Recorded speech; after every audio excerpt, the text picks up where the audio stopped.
My goodness, good afternoon, everyone. I'm not unaccustomed to speaking to crowds small and large, but I am certainly unaccustomed to following Stephen Kleinberg. But I want to thank him so much for the incredible work he's done and the synergy that this survey creates for the work that we're doing at the Houston Arts Alliance. And I want to take this opportunity to say that while we all know that Dr. Kleinberg is Houston's own rock star, I've had the great pleasure of working alongside his equally bionic colleague, Jay Wu, who's just done so much to make this event and this survey happen.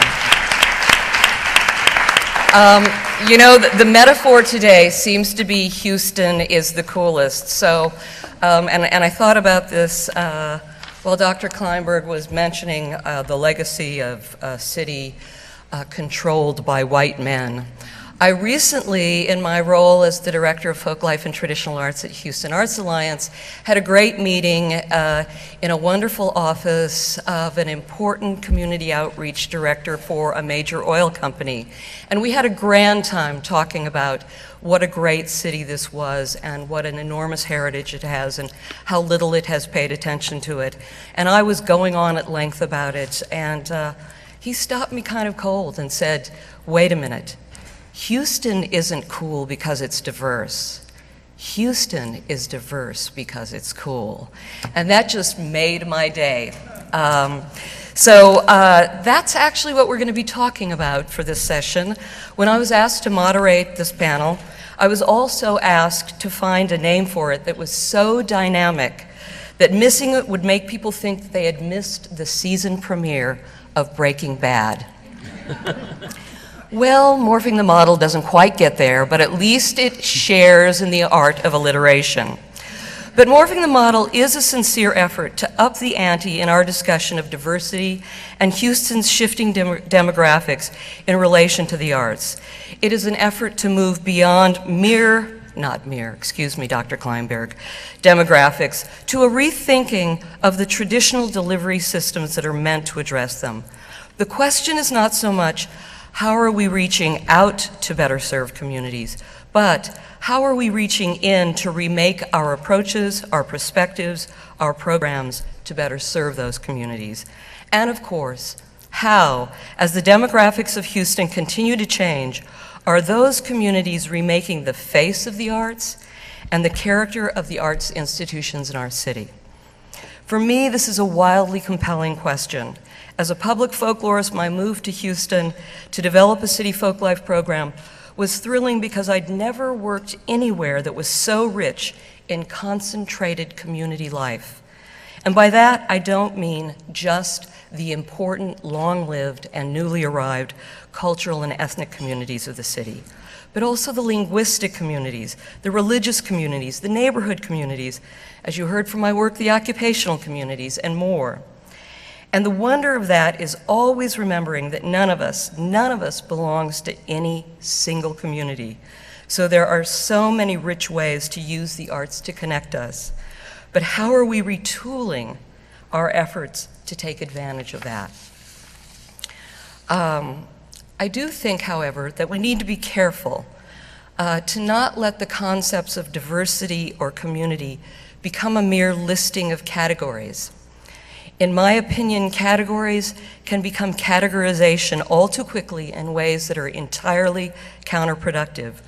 My hope is that our colleagues on this panel will help us begin the conversation. And this is a conversation. This is the beginning of asking the questions. These are not case histories per se. How we begin the conversation on how Houston can utilize its human capital to reshape the dialogue, to renovate our institutions, and to refresh the cultural landscape. Just as our incredibly diverse communities constantly reinvigorate us and our city in turn. In the words of Dr. Kleinberg, how, from the perspective of the arts, do we become the city of the future? So we're going to start out, our model for this panel will be, and I'll sit down next to my colleagues, our model for this panel will be that Each of the individuals on the panel will be introduced and speak for 10 minutes to a series of questions that I have communicated to them in advance, and hopefully we'll stay on time. We'll go through all three, and then it is our hope that based on the incredibly evocative things they have to say to us, that you all will have challenging and engaging questions to push the conversation forward. I'm gonna join them right now. Let's see. Can I be elegant in making this step in front of You can walk around. or 300 people. We'll see. Woohoo! Almost.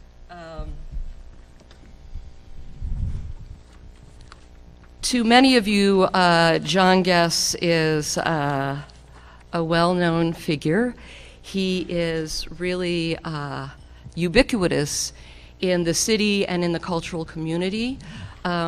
He's had a very long career, and it is storied indeed. He's a native Houstonian, a graduate of Johns Hopkins, a member of many boards of arts organizations in the city, including the Contemporary Arts Museum, the Artadia, the Glassell School, and he is actually the current vice chair of the Houston Arts Alliance and the chair of the Folklife and Traditional Arts Committee at the Houston Arts Alliance. But the thing that he is up to these days and the ways he is making waves involve his work with the Houston Museum of African American Culture. John has been brought in to be the CEO to reinvent an institution that has been in existence for a while, and that has been quite a task. And we've asked him to really talk about the kinds of ways in which the African American Museum has morphed over time, and the story of the Houston Museum of African American Culture in particular. I really love this quote that I have frequently heard John say, and that is, in order for an institution of color to have any chance of being relevant today, it is critical that it be unafraid to address the historical and the contemporary, the random and the radical in its approach to programming. Please, let's give a very warm welcome to our fellow Houstonian, John Guess.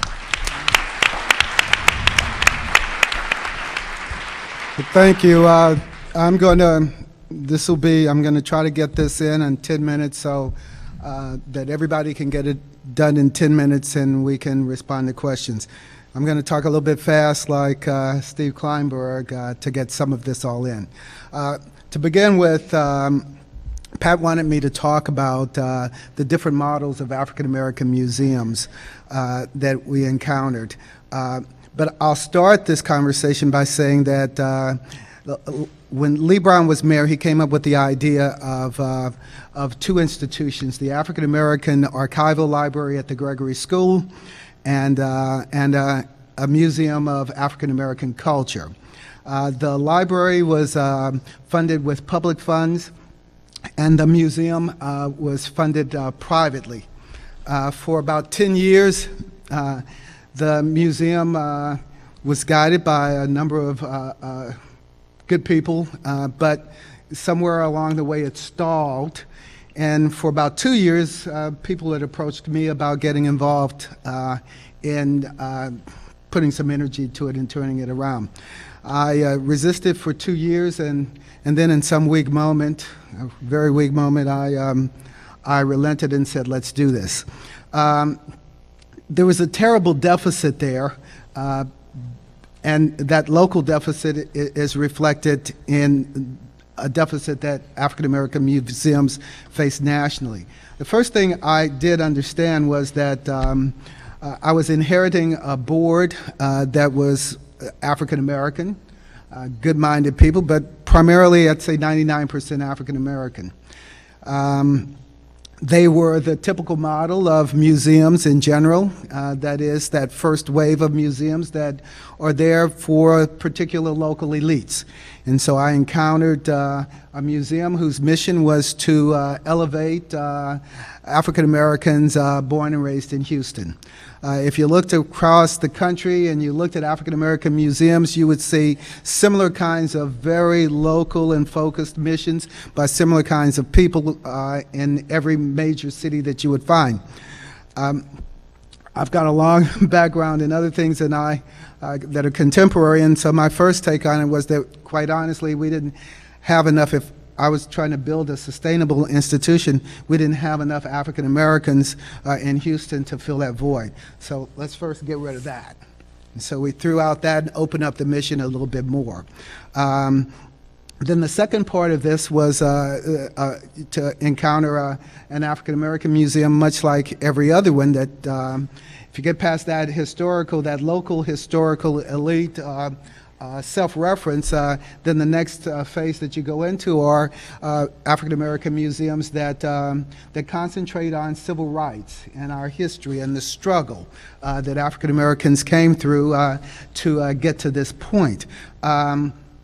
And that one, if you look across the country, and I surveyed African American museums, those that weren't trapped in a very tight historical place were trapped in one where everywhere you went, if you went to an African American museum, you were given the option to learn a bit of history again and again and again.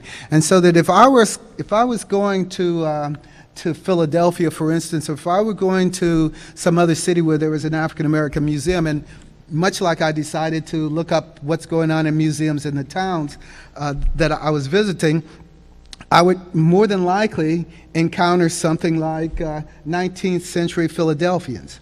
And don't get me wrong, that's worthy of attention, but not as exciting. And so the second thing that we did with this museum is to say, okay, let's make a peace. We made a pact with the African American Archival Library at the Gregory School. And we decided that they would be the historical side of this thing, and it opened up HMAC, as the museum is called, to be a contemporary museum. And that was a very important thing. At the time when I had a board that was geared towards something else, and certainly not towards some new idea of what an African American museum would be, I had Rick Lowe fly in from Los Angeles on a red-eye flight, and Rhea Lawson, who's head of our public library system, come in the early morning, and then I brought in a diversity consultant, and people asked, well, it's an African American museum, why do we need a diversity consultant? And I said, well, look at the board here. And they got the board to accept the fact that we needed to go in a totally different direction. Having said that, we did. Now, Peter Moisio, when he was convincing me to do this, said, "Don't worry about this. We're gonna go to the 4 major foundations, and we're gonna get money, and they're gonna support this, and you've got great plans here, and I know we can do it." That didn't quite happen. And that wasn't anything that, it would be new if it did happen, because historically, if you look at African American museums, they've been funded by government money, all of them. And so my idea was, and people have heard me say again and again, my goal was to suggest that if we put on the same kind of quality programming, if our programming became a strategy to talk directly to private philanthropy, if we gave you the same kind of program based on excellence that was comparable to the Museum of Fine Arts, that was comparable to the Contemporary Arts Museum, that was comparable to the Menil, we wanted to say to that philanthropy, give to us, and we especially wanted to target philanthropy that gave to the Museum of Fine Arts and to the Contemporary Arts Museum and to the Menil and to the Children's Museum and to the Museum of Natural Science. We wanted them to then say, look at the excellence in programming that's here and give to us too. There are a couple of things that made that not a clear, quick path. The first one was, and I'm watching my minutes, the first one was the fact that it's kind of hard to define in the general public an African American museum without all of the preconceived notions that come with that. For instance, we have had, I've gone out to good friends of mine and said, look, we need to diversify this board. Do you have any suggestions? And they look around and they think, yeah, I sure do. You know, Joe Schmo is a good guy in my firm. Well, Joe Schmo is an African American. I know we need some other people. And we want to diversify this thing. Or I'll have corporate sponsors say, you know, if you would just put your gala in Black History Month in February, you'd do really well. And I said, no, we're not going to do that, because the model that we've defined, I'm going to wrap pretty quickly here, but the model that we defined was a contemporary one. And that is to say that it is a model that's based on a history that contemporarily is multicultural. And we solidly stand in that ground with a foot in our history every chance we can get, but it's multicultural. We define the museum as a national museum that happens to be in Houston, and African American to the extent that on any given day, any day of the year, you will find something that's African American in there. On the other hand, we're a portal, and we bring other cultures like every other museum.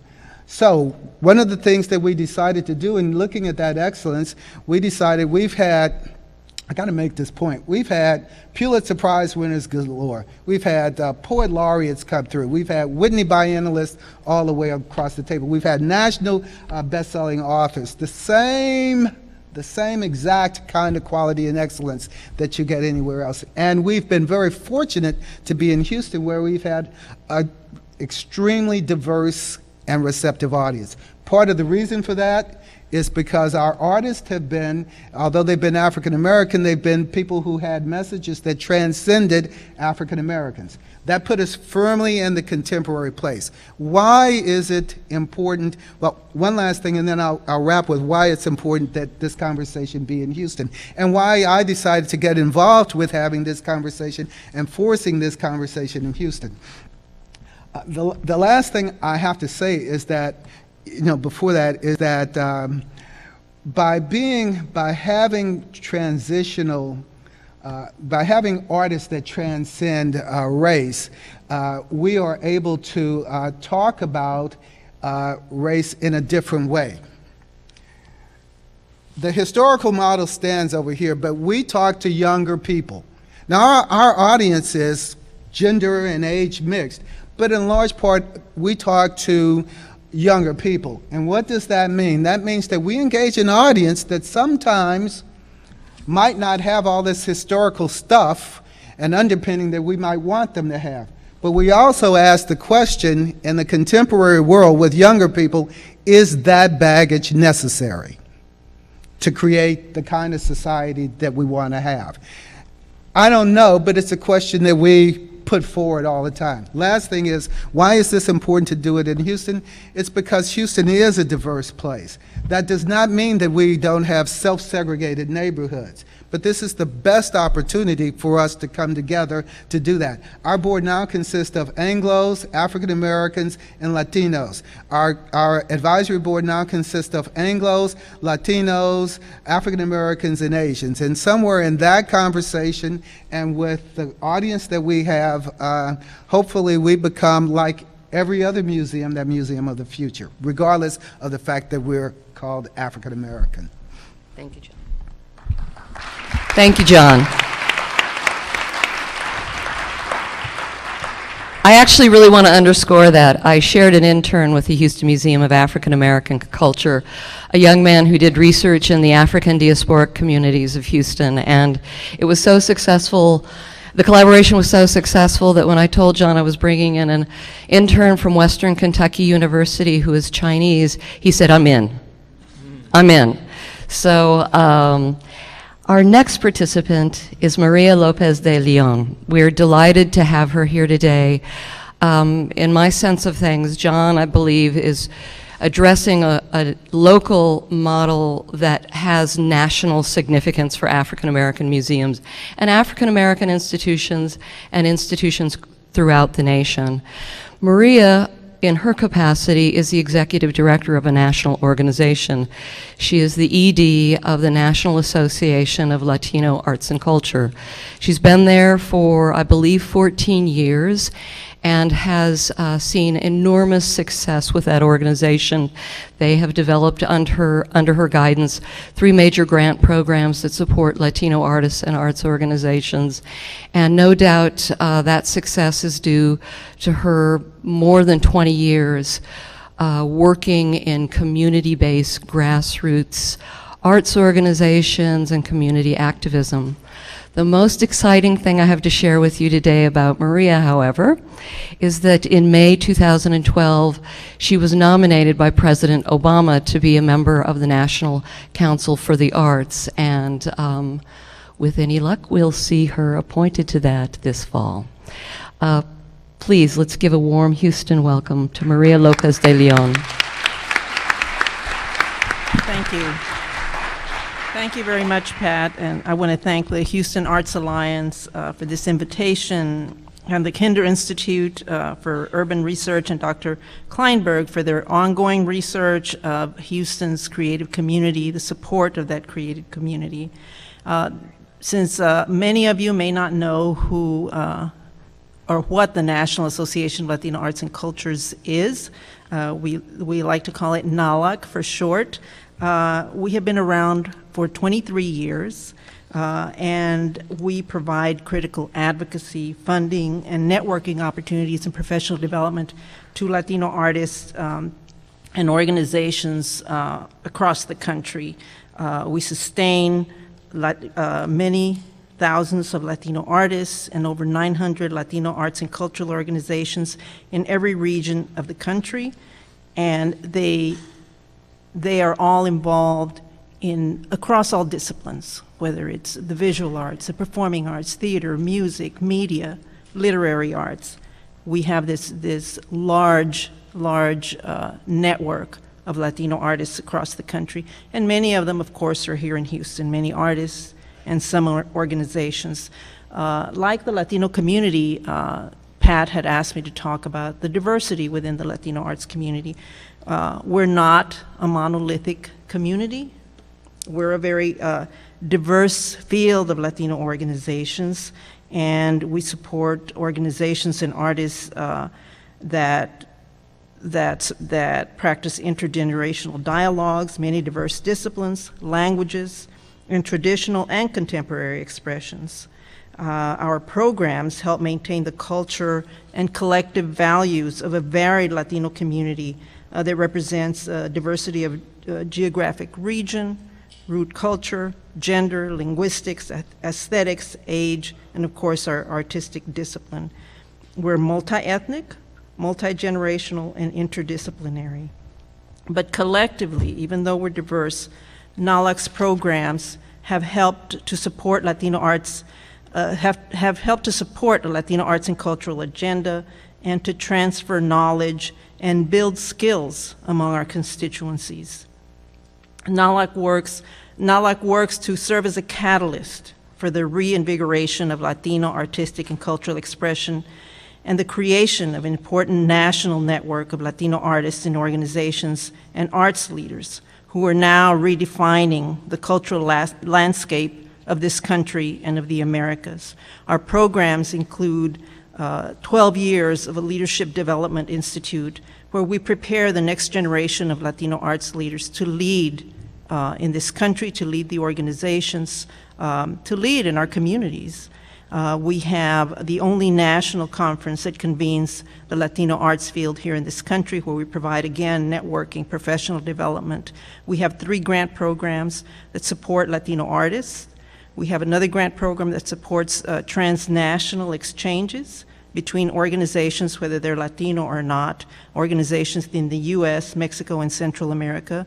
And we have another grant program that provides support to diverse spaces to bring Latino artists to their space and to really expose a new audience to the work of a different aesthetic of a Latino artist. And one of our main assets, I think, is the diversity of our constituency. And we support established Latino communities here in Texas, in California, and many of the areas here in the Southwest, but we also support new communities, recent new arrivals in communities such as Idaho, Alabama, the South, the Carolinas, Hawaii, Alaska. We have artists there that are part of our constituency. And by and large, when these new communities arrive here in the U.S., where do they go to see or practice their traditions? They generally go to the Latino arts organizations, or actually to the Native American organizations. We have many new immigrants who come from indigenous communities to the South. Many children that come speaking their indigenous language skip the Spanish language and then speak the English language. So it's a very, very diverse community, and I think our organizations are really having to challenge themselves to meet this task of serving a very, very new and diverse Latino community. Our transnational grant program that I spoke about supports organizations such as Teatro Jornalero, which is a new theater that was formed in Los Angeles, made up of day workers who didn't know how to express the many issues that they were facing, so they found a way to do it through theater. And now this theater has really flourished and is supported by many major philanthropists here in this country. So I believe that even though Latino arts is very, very, very diverse, we will help diversify and strengthen this American culture. And NALAC is poised and willing to work with the national multicultural community, a diverse community, to make this happen. Our advocacy work really addresses funding and access. It's critically important for our Latino artists and Latino organizations to have the necessary support so they can fully participate in this nation's cultural dialogue. We don't have that. How long do we have to ask why is only less than 5% of the federal funding going to Latino arts? How long will we have to ask why is corporate and foundation support less than 1% going to support the Latino arts? How long will the Kennedy Center, after 35 years, have recognized only 3 Latino artists in this nation? How long will that go on? We don't want that to go on. We want to work with you. You're at a point right now in Houston and across the country to begin to imagine new ways to work together, to change cultural policy and create a new paradigm that provides the artistic and institutional support to allow the full participation of all communities. We support the development of a new generation of arts leaders. And all of these issues that I spoke about are about access. So the time is now to close that gap, bring mutual respect, inspire and align with each other, be inclusive, speak to those organizations and those leaders that you haven't reached out to in the past. And we ask you to join with us to envision a future of equity, sustainable growth, and economic success for all communities. We envision a cultural landscape that fully values and integrates the essential contributions of expanding multicultural communities and its dynamic workforce. NALAC believes that as a demographically diverse nation, if we are to achieve cultural equity, sustainable growth, and economic success for all communities, there must be opportunities for organizations and artists to strengthen their work, deepen their relationships with each other, and develop and sustain safe cultural spaces from which to engage the public with vibrant and diverse artistic expression. The Houston Arts Survey and Dr. Kleinberg's longstanding research points the way for Houston to ensure the promotion of a new generation of 21st century art spaces and arts leadership that reflects the cultural richness of your city. Thank you very much.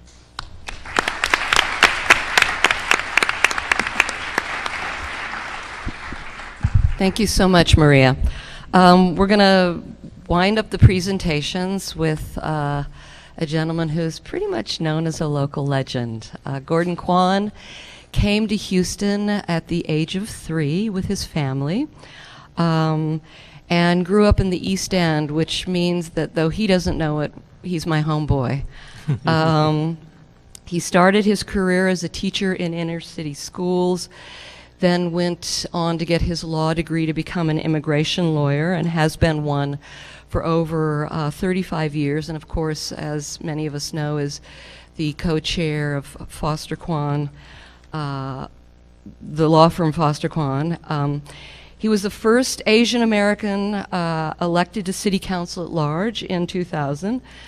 Since leaving office, Gordon has continued to serve the community as chair of the Asian Chamber of Commerce, as vice chair of Asia Society Texas, as an advisory board member to Catholic Charities, the Women's Home, and as a board member to neighborhood centers and the national organization Partners for Livable Communities. For me, I think one of the most exciting things about having Gordon with us on this panel is that we've heard from 2 wonderful arts professionals, but Gordon is the man for as qualified as he is and as amazing as his credentials are. He's the man on the street. He's the audience member. He's an individual who served in volunteer leadership for arts organizations. And on top of that, as an immigration lawyer, he's probably had more firsthand experience than any of us in this room in dealing with the new communities coming into our city on a regular basis. And please, let's welcome Gordon.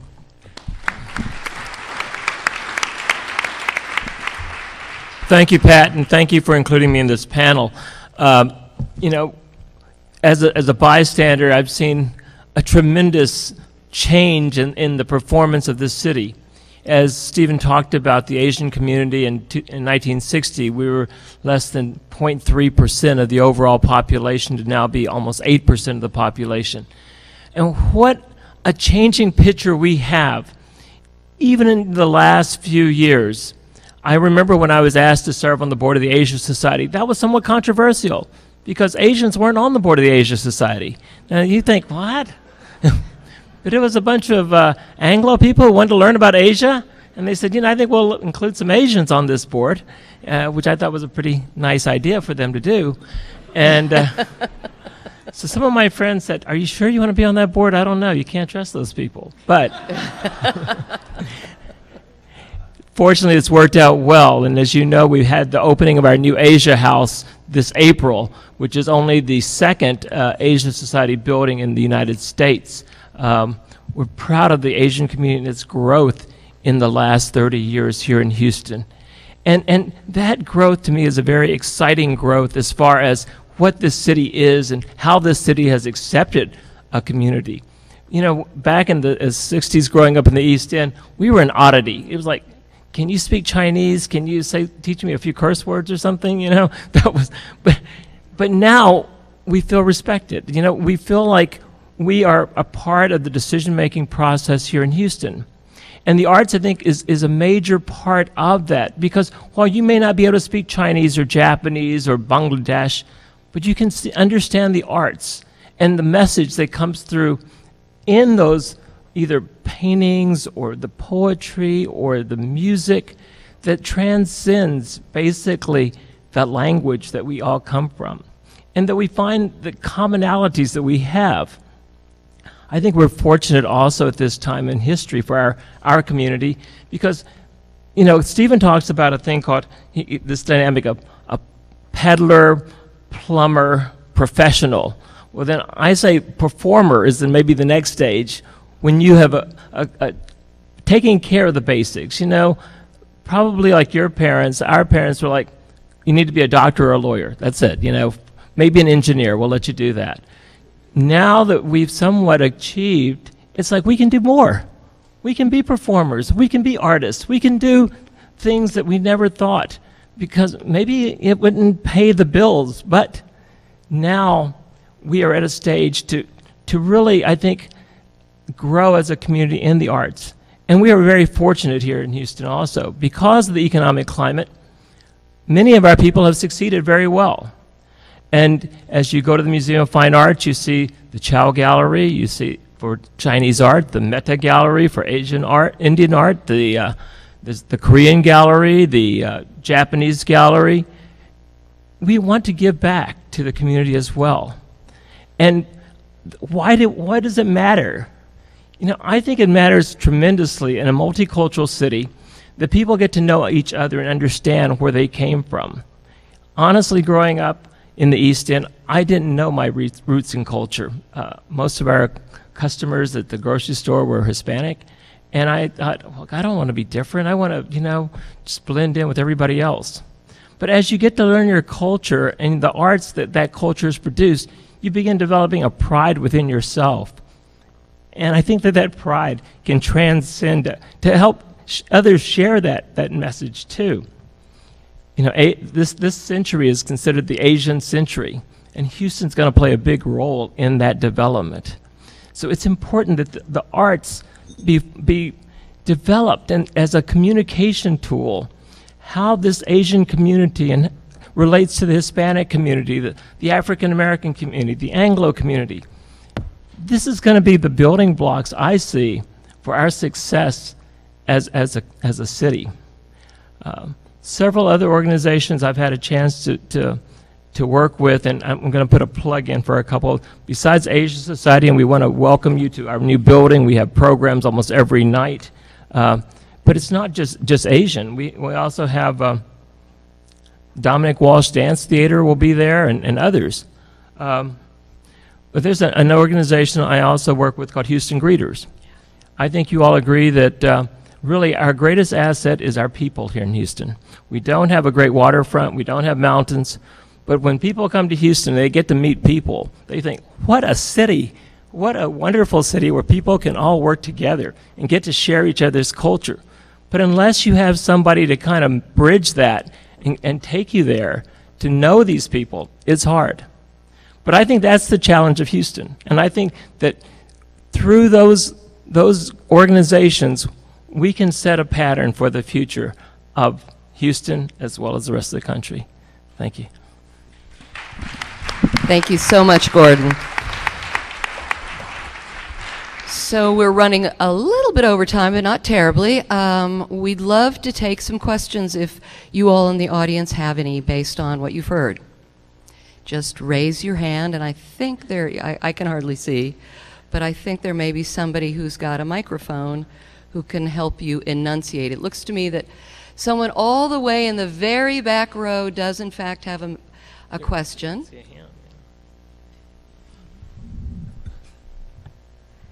And the Bionic J is en route to you even as we speak.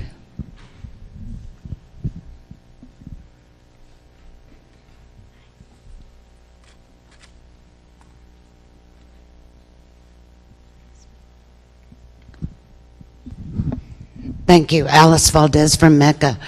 I was really stunned by the study regarding arts education because, you know, Mecca and many other groups that focus a great deal of their programming in arts education really needed this when we're obviously going to take this information and send it to our funders, because so many of the funders nowadays don't put a priority on arts education. And as organizations of color, if our kids do not get the arts in centers like Mecca or a TBH or an ensemble theater, etc., they're not going to get that experience, and we're not going to develop professional artists. We're the ones that are developing professional artists. And I'm just curious, I'd like some feedback on this from your guests, because this is, in my opinion, the future of arts. And if we don't focus on this, because the schools have let us down, and I'm not saying the schools, our Texas legislators have let us down, because they have removed so much of the funding. They decimated the Texas Commission on the Arts funding, who's a major proponent of arts education. And I would just like some reflection on what I'm bringing up. Thank you. I won't answer the question, Alice, but I will note that our next panel is very much in large part dedicated to that issue, but I think it's fully appropriate to have our participants respond to it as well. Well, I'll just say quickly that, you know, if you look at, there is a response there. And one of the things that I do like about being with HMAC is the fact that we turn over the building to a dance group in every July. We have now a children's youth harmonies group. We have a 3D movie series where kids come in and their parents, and they're required to go through an exhibition before they get to the movie. But we're not by ourselves. I see Reginald Adams out there and with the Museum of Cultural Arts Houston, and they're decidedly very entrenched, in fact, even much more than our programs in children's education. The Project Row houses, and I'll make one little quick plug myself here. You know, when you start talking about multicultural and contemporary, the things that I've been talking about at the museum, they only reflect what goes on in this gift that I say African Americans have to give to our city. And that's the fact that if you look at every contemporary African American cultural institution here, from MOCA to Project Row houses, they're all extremely multicultural. So I sort of sit with a number of people who bring this same gift, but they bring education in Project Row houses is after school education. So it's where it might not be in the schools, it's alive and vibrant. Alice, I agree with you. I was on the board of the Theater Under the Stars and working with the Humphrey School. You know, we have the Tommy Tune Awards, and when you see those kids put on those productions, it's breathtaking. And but you don't see them in lower income schools because they can't afford it. And it makes a difference in their life, totally. I wish that we had those back in our schools. So, you know, I know that we have a bond issue coming up. We'll see what we can do in talking to HISD about making that a priority. And Alice, I have to agree with you that arts education are missing, and really the organizations in the community, whether they be Asian or African American or Latino, these are the places where children go to learn about culture, to learn their history. So I think it's vitally important right now, especially, that these organizations are supported so they can continue to provide this to children across the city. If we have, yes. Hi, I have a question for Maria. It's kind of a specific question. Regarding working with day workers, I find that really interesting, and I was curious about how you navigated the waters of using funding to work with undocumented workers, because I've been told before in the past that that's probably something that a lot of funders wouldn't want to touch. Well, the day labor Teatro Jornalero really operates under the wing of Cornerstone Theater in Los Angeles.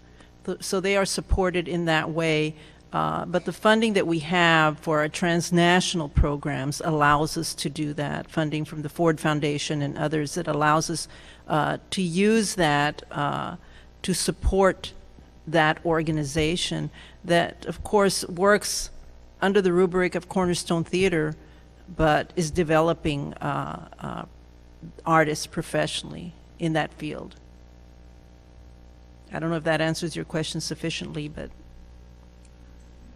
we have that liberty to do that with our funding for that program. If we have time for maybe one more if we've got a question. Looks like we're good. Thank you. Oh, actually, there, one more. Yes. In this direction? Did you see someone else? We can't see up here, unfortunately. Hi, I'm Grace Rodriguez with Culture Pilot and C2 Creative. John mentioned earlier that there's a challenge of self-segregation among our communities, and you can attribute that to sprawl or lack of density or a culture of ethnocentricity. What are some of the lessons or best practices that you can share from your experience of not just building diversity on the board, but building a collaborative culture of diversity among your community and constituents? Well, that's a good question. Well, first of all, you've got to have, you do have to have some backing that gives you the chance to reach out to the community. And so I'd be remiss if I didn't tip my hat off to the Houston Endowment because they've supported this, this museum in ways that you can't imagine allow us to do this. Now, the second part of this is that we start off by saying every day that what's the most important issue that we have? It's not the money, it's the customer. It's the visitor coming in there and what that visitor experience is. And so one of the ways that we've sort of bridged that gap, and we do have an extremely multicultural audience, we bridge that gap is by our offerings. For instance, we're in Houston. There's no way we're getting around Latin America, so we did a symposium on the African presence in Mexico, where we brought in scholars from Mexico and the United States. Or this is a place that's full of Africans, so we did a symposium on Afropolitans, where we brought in Africans who were in different places. We're now transcending in terms of the artist, who are not just African American and transcend, but who are non-African American and transcend to these same kind of issues. When we do that, and we use social media a lot in Target, and we bring in people on the advisory board, and we bring in people on the board, we end up getting audience. But at the end of the day, it's exactly what came out of this survey, that you want to give an environment that people are open to, and we want to be the place where, I'm Episcopalian. We've got a church that was started by African Americans in Austin, St. James Church, the same name as my church here. It is, if you're in Austin and you want to go to a place that's diverse, you go to St. James in Austin. We want to be a place, if you want to have that conversation that is contemporary and unafraid and not necessarily at times shackled by baggage of the past, come to HMAC. And we found that to be, we found that to bring people in. Does that answer? I think so. And we understand that. May I comment, Pat? Yes, I'll go right ahead. Just to say that we understand that as culturally specific organizations, you know, we don't exist and work and operate in silos. So we have, we always work with other regional networks, multicultural organizations, national organizations, and we invite people in to come and help us envision this new future. And serve as a benchmark for people like ours to look at the work that Maria is doing and aspire and use those examples to fuel the work that we do, because we have. I want to finish by saying, actually, just to follow up for a minute on what Maria was saying, that NALAC actually has a national conference coming up in Philadelphia. Am I correct about that?